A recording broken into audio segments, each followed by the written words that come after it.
Good morning mga Lods. Nandito ako ngayon sa Intramuros. May nadaanan ako ditong kakilala nga masasabi natin na kagaya ko rin nandito sa Lansangan. Nadaanan ko siya rito, medyo may tinatagay siya ng kunti. Curious lang kasi ako eh. Gusto ko lang malaman kung bakit siya napunta rito sa ganitong sitwasyon sa buhay. Mga Lods, good morning sa lahat na nanonood ngayon sa akin. Magandang umaga po sa inyong lahat. Narito, may tatanong lang akong kunti kay kaibigan natin na si Ramel na ang pamumuhay niya ay narito lang sa Lansangan. Oo nga pala kaibigan, ilan taon ka nung napunta ka rito sa Lansangan?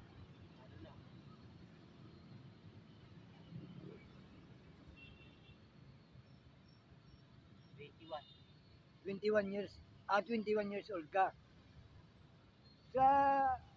Ayon sa yung experience dito sa Lansangan, mahirap ba? Masarap ba? O ano ang naranasan mo rito? Mahirap. Pero bakit hanggang sa ngayon, nagpapatuloy ka pa rin sa ganyan na sitwasyon?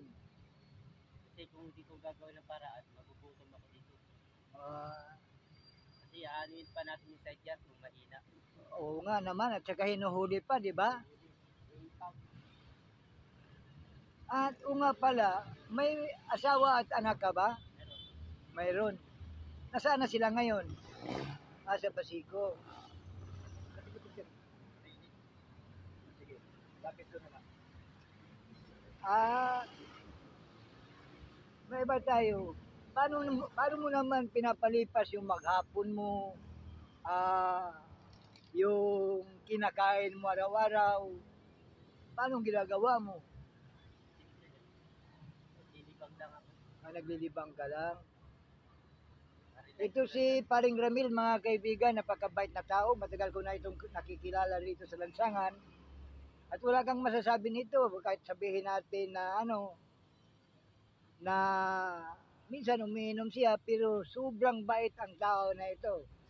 Kaya po, nananawagan po ako sa mga kinaukulan na sana po ang mga taong kagaya nito huwag hulihin at pahirapan doon sa Marikina o doon po sa MWSD sa Manila. Kasi namumuhay lang naman ito ng maayos, marangal, at wala naman siyang inaargabyadong tao. Itutuloy lang po natin ang interview sa ating kapatid. Sana mapapansin ito at sana maraming makakapanood nito na mga maawa sa kanya at gustong tumulong. Saka sabi mo may mahinang pandinig. At saka parang may pagka-PW dito pero wala lang siyang ID. Kasi ang kanyang diferensya ay sa hearing pero hindi pa naman totally na hindi siya nakakarinig. Kaibigang Ramel, saan ka ba natutulog sa gabi? Diyan sa loto. Ano yung tinutulugan mo? May likod ng headquarter. Kaya nga, ano yung tinutulugan mo? Anong sinasapin mo? Yung puti dito. Pabitak dito. Puti. Ganun ba? Tapos, pagdating sa umaga, maghahanap ka na naman ng pagkain mo. Kaya talagang kawawa ang kalagayan nitong tao na to. Curious lang ako, kaibigan. Bakit ayaw mo nang bumalik sa pamilya mo? Ayaw kong tanggapin. Ayaw kang tanggapin? May kasalanan ako. Hindi ko na uungkatin kung ano yung kasalanan mo, ano yung... Hindi na ako kaya patawarin. Sige na, hindi na natin i-expose yung anuman, ang kasalanan na nagawa mo.